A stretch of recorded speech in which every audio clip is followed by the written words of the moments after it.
จุดเรียนสู้บอกว่ากับเนี่ยนันนี้ยังมาอ่านอังเลย อ่านให้แปลสดับก่อนอ่านจับได้ There is one student in the classroom แปลทำไม ปลายท้าเว้นสมณะในครองคณะ There are three students in the classroom เมื่อสบายเนะในครองคณะ ពេលអាន student មានច្រើនគ្នាអញ្ចឹងគេអាន students យល់ទេចេញលេខវិញមានលេខ S យល់ទេ ตัวนี้อันมีเออันนี้มีเอ ដឹងហើយបើណាយើងចេញលេខអាកើតនោះឥឡូវអានទៀតអាក្រោមទៀត This is a football ប្រែថាម៉េច ปลายท้าនេះជាបាល់ទាត់ ទៀត These are footballs footballs footballs ប្រែថាម៉េច ปลายท้าទាំងនេះជាបាល់ទាត់ ទៀត This is a woman ប្រែ នេះ ថាម៉េ ជា ច ស្ត្រីម្នាក់ ទៀត These are women នេះជាស្ត្រី ទាំងឡាយ នេះជាស្ត្រីទាំងឡាយ ស្រីច្រើនស្ត្រីច្រើនស្រីណាទៀតក្រោមនេះ This is a child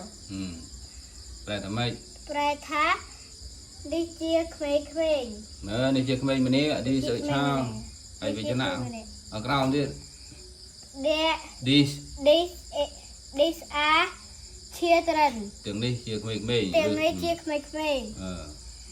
This is a man នេះជាបុរសម្នាក់ ទៀត These are men ទាំងនេះជាបុរស អានឹងអានលេង these are men អានរឿងខ្លីណានេះជាបរិសុទ្ធទាំងឡាយណា បាទ អូខេឥឡូវ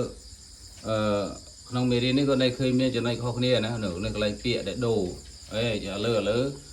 ជាអវិជ្ជៈ student អត់មាន s ដល់ពេល students មាន s យល់ទេច្រើនហើយ football តែមួយអត់មាន s តែច្រើនមាន s ប៉ុន្តែខាងក្រោមនេះ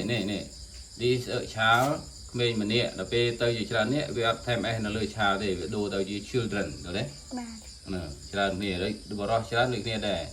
ដូរពី m a n ទៅជា m e n យល់ទេ បាទ these are men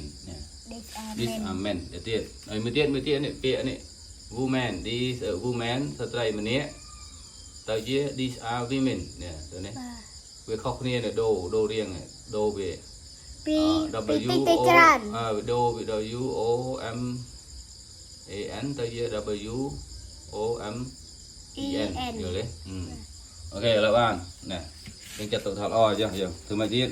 ជម្រាប លាអូខេសំណាងល្អណាសុខសប្បាយបាយបាយ បាយបាយ អូខេ